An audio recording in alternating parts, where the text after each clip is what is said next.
Hello student, today we discuss about the trans resistance amplifier and this trans resistance amplifiers. Before we discuss about the current amplifiers, before we discuss about the voltage amplifiers, but today we discuss about the trans resistance amplifier, and it is the ratio of output voltage to the input current. ये क्या होता है? It is the ratio of the output voltage to the input current. Very important definition देखिए. Output voltage और current क्या है? आपका input current है. ठीक है, आप लोगों को पता है कि what is the value of the, ये this word is you know resistance. You know resistance के फार्मूला क्या होता है? Resistance is equal to voltage by current. There is no any problem. But the word is called as trans resistance. Trans resistance, it means that the resistance will transfer from the input to the output. The relation between this trans meaning, it is the relation between the input to the output. It connect between the input to the output. That resistance is called as trans resistance. आप इसमें देखिए क्या हो रहा है कि voltage और current, voltage drop across the same resistance and the current is flowing. Suppose मान लीजिए this is the your circuit and this is this. Okay, now suppose this is the resistance R. अगर हम इस resistance R की जगह पर मान लीजिए you put this way, suppose there is an voltage drop. Okay, और यहाँ पर वोल्टेज वी है and suppose this current I is flowing. What is the resistance R? R is equal to V by I. But across this terminal the resistance is up, but we cannot write the trans resistance. Only we say resistance. Trans resistance का मतलब ये है कि input और output के बीच में relation generate कर रहा है. मतलब रेजिस्टेंस जो है, आपका रेजिस्टेंस जो है, that will be relate between the input and output. आप डिफिनेशन में देखिए, आउटपुट क्या है? आपका वोल्टेज है, और करंट आप कहाँ से ले रहे हैं? इनपुट साइड से ले रहे हैं. इसका मतलब it relate between the output and input. और इसका रेशियो देखिए क्या, we output by input current. Output voltage जो है वो किस पे डिपेंड कर रहा है? आपके इनपुट करंट पे. So this ratio voltage by current, इस रेशियो को हम लोग रेजिस्टेंस कहते हैं. बट ये रेशियो किसके बीच में? आउटपुट और इनपुट के बीच में है. तो इसलिए हम लोग इसको कह रहे हैं trans resistance. Means the resistance will transfer from input to the output side. So the meaning is trans resistance. Okay, and the unit is ohms. Resistance का यूनिट आपका ओम होता है. There is a no any confusion. Now here T stand for your trans, that is R T stand for your trans resistance. अब देखिए, सबसे important है कि हमें सर्किट कैसा बनाना है. It's very very important point. आपका सर्किट में आउटपुट में क्या मिल रहा है? वोल्टेज. इनपुट में आप क्या दे रहे हैं? करंट. आपका आउटपुट वोल्टेज जो वी आउटपुट है, V output is equal to, it is the trans resistance R T. And means your output voltage will depend on the input current I. Okay, आपका output voltage किस पे depend कर रहा है? This input current I. Okay, इसका मतलब input में आपका कैसा सोर्स है? करंट सोर्स है. आउटपुट में आपको क्या मिल रहा है? वोल्टेज.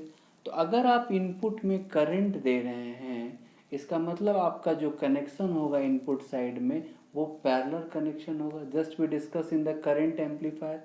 करंट एम्पलीफायर और वोल्टेज एम्पलीफायर को अगर आप देखेंगे, सर्किट अगर आप जाकर देखिए, तो करंट एम्पलीफायर में जब हम इनपुट में करंट दे रहे थे तो both resistance, your limiting resistance and input resistance R connected in parallel.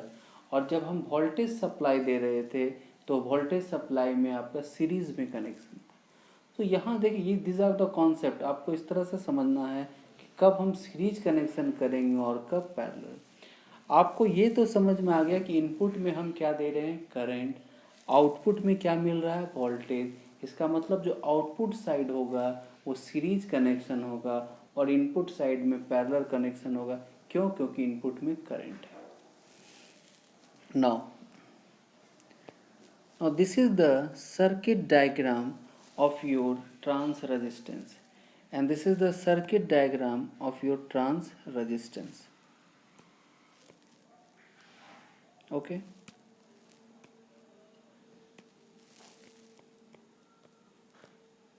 trans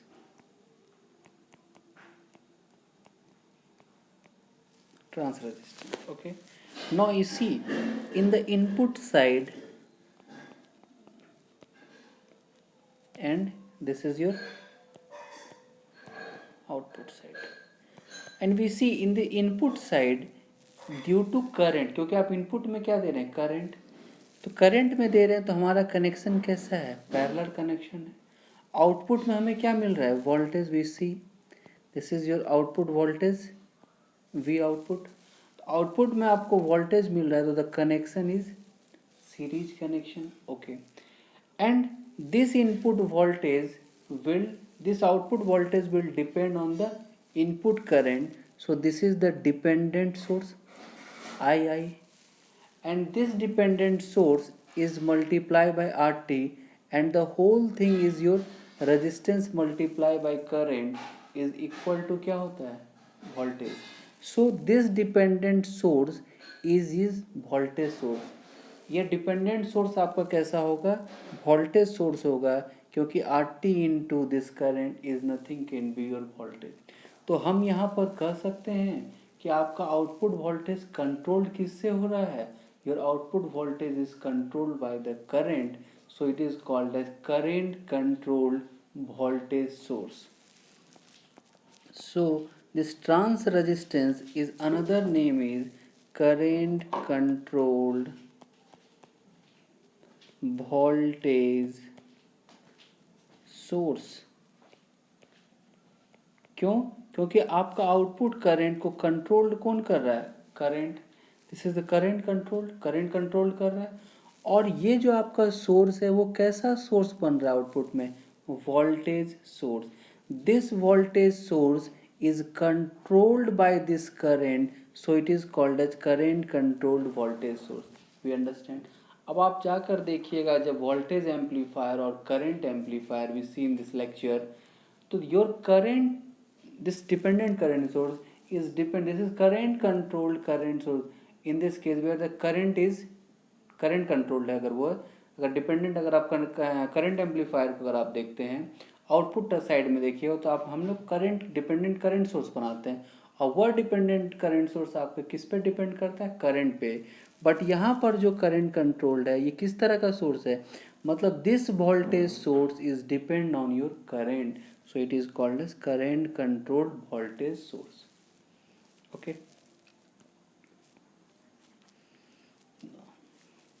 अब हम लोग क्या करेंगे, अब हम लोग इक्वेशन फाइंड करेंगे। अगर आप ऑलरेडी अंडरस्टैंड किए होंगे करंट एम्पलीफायर, तो करंट एम्पलीफायर में हमने डिस्कस किया था, फाइंड आउट किया था कि कैसे हम लोग फाइंड करते हैं। ठीक है,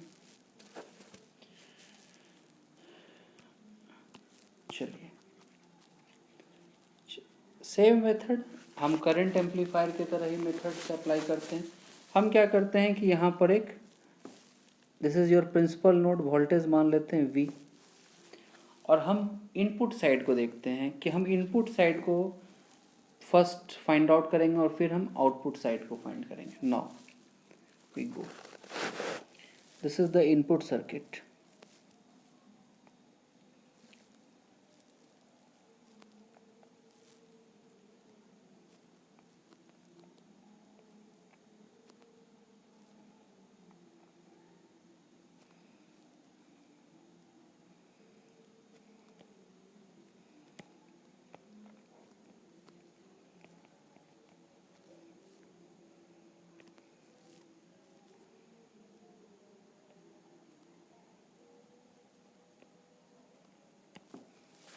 okay, and this part is ground. अब हम क्या करेंगे, नोडल एनालिसिस लगाएंगे। सपोज हम इस नोड पर वोल्टेज ड्रॉप मानते हैं क्या, V। ठीक है, तो जहाँ से हम लोग नोडल लगाते हैं, तो हम नोडल एनालिसिस में देखे थे कि जिस नोड को हम लोग एज्यूम करते हैं उस नोड को हम लोग क्या मानते हैं, डोमिनेंट नोड। तो बाय अप्लाई हम अब इनपुट साइड एक एक पार्ट को देख रहे हैं। Bye apply written here, by apply nodal analysis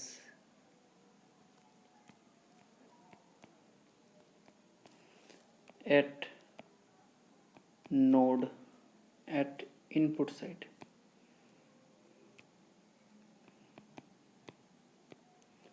input, ठीक है। अब हम इस नोड को डोमिनेट मानेंगे तो कितने टर्मिनल कनेक्ट है, दिस टर्मिनल और this term. Write down the equation, v minus zero divide by R S, v minus zero divide by input are आई। ये भी करंट निकल रहा है क्योंकि नोडल हम लोग केसीएल का एक पार्ट है। और इस टर्मिनल पे करंट क्या आ रहा है, आई एस। और ये अगर डोमिनेंट मोड है तो डायरेक्शन ऑफ करंट क्या होगा, ये जस्ट, लेकिन ये करंट का डायरेक्शन अपोजिट है तो minus of I S is equal to zero. तो आप इसको क्या कीजिएगा, इसको v by R S plus v by R I is equal to I S. तो अब v की वैल्यू फाइंड कर सकते हैं। v इक्वल टू क्या आ जाएगा, this supply current I S, this two resistance R I into R S divide by R I plus, ठीक है। तो ये आपने फाइंड आउट कर लिया what is the voltage v, node voltage, ठीक है। अब हमें फाइंड क्या करना है, this current I I, what are the relations, क्या रिलेशन होगा देखते हैं।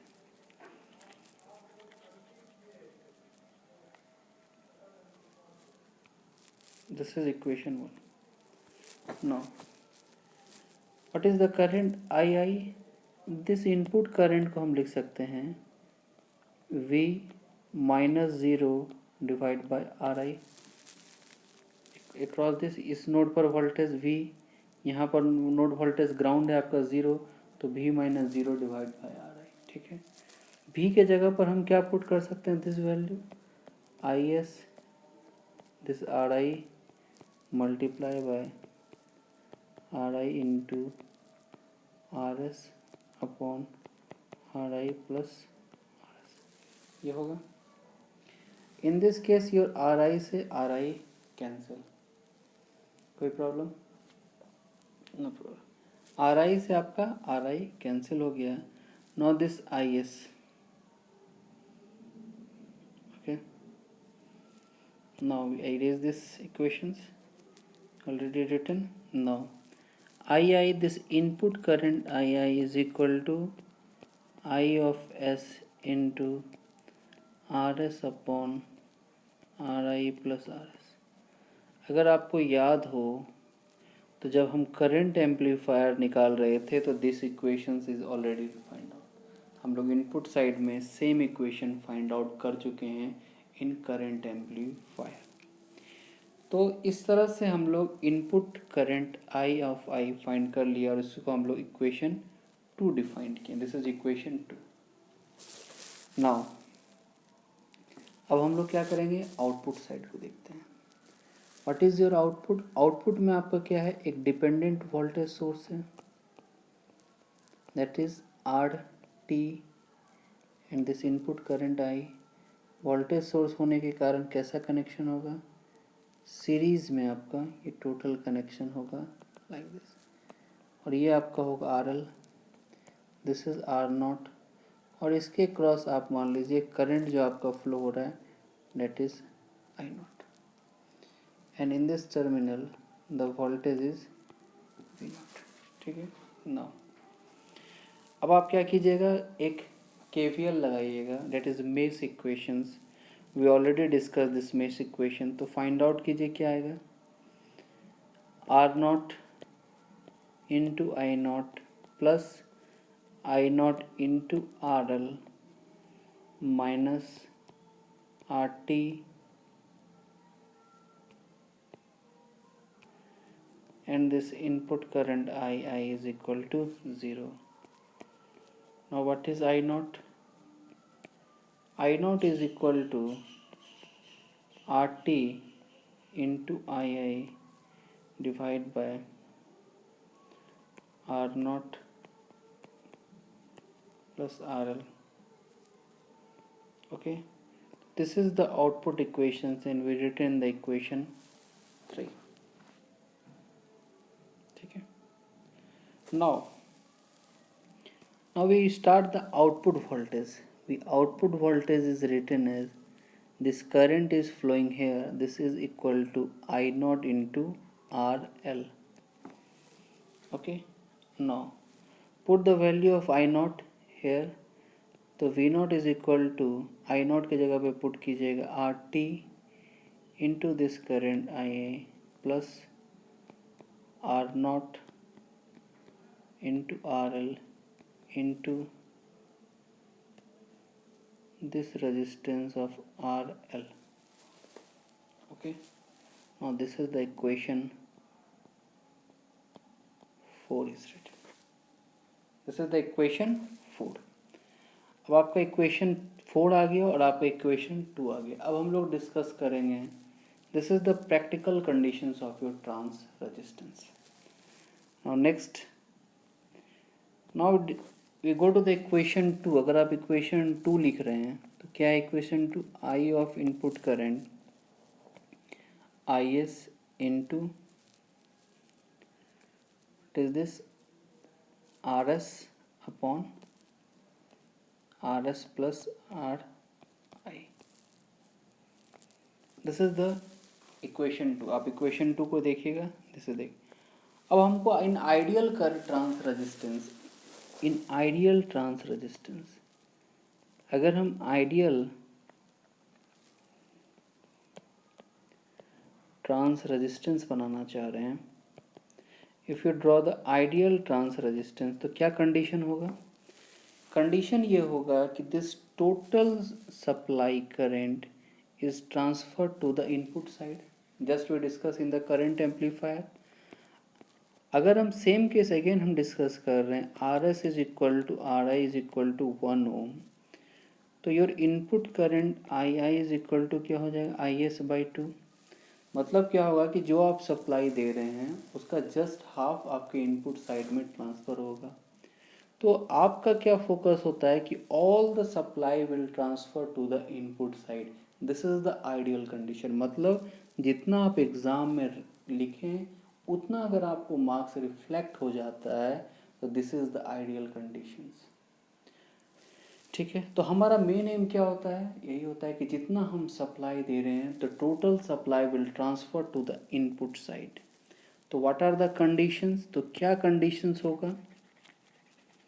The condition is if the input resistance is equal to 0 ohm. अगर आपका इनपुट रेजिस्टेंस 0 ओम होता है, then we see I of I is equal to IS.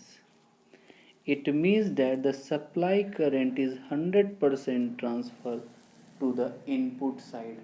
और हमारा मेन एम यही है. तो हम ये कह सकते हैं in the trans resistance amplifier, in ideal trans resistance amplifier the input resistance is 0 ohm. The input resistance is 0 ohm. Next we go to the output side and we see in the equation 4, and in equation 4 are written as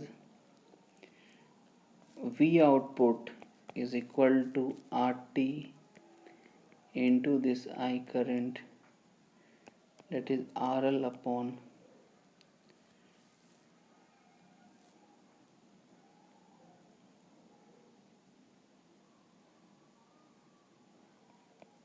RL plus R naught. We see in this figure. ठीक है. Now this is RT into II. This is the input current. तो what are the aim? अगर आप देखें तो this is the trans resistance formula. V output this input equal to RT, and this factor is this attenuator factor to decrease the output voltage. How to eliminate this attenuator factor? कैसे हम एटोनेटर factor को eliminate करेंगे? For ideal condition अगर हम देखते हैं, for ideal condition, if अगर आप output resistance is equal to 0 ohm अगर कर देते हैं, then we see this output voltage V naught is equal to RT into II. This output voltage V naught is equal to RT into of I. It means that this output voltage is coming without any distortion. इसका मतलब क्या condition हुआ कि अगर हम ideal trans resistance की बात करते हैं तो output impedance is 0 ohm as well as input impedance is also 0 ohm. तो in ideal condition, in ideal condition क्या आ गया? Input resistance is 0 ohm and output resistance is also 0 ohm. Okay, and trans resistance is also known as current controlled voltage source. So trans resistance is another name is current controlled voltage source. The best application of trans resistance is your buffer. Buffer is the best example of your trans resistance. Okay, so this is the important point we understand about the ideal trans resistance. So आपको just remember that what do you mean by trans? Trans is basically, trans resistance is the meaning that resistance is connected and correlate between the input and outputs. And we see the definitions of the trans resistance. It is the ratio of the output voltage to the input current. So there is that resistance is correlate between the output voltage and input current. So the meaning is that trans is transfer. Trans means transfer from input to output. So it is called as trans resistance.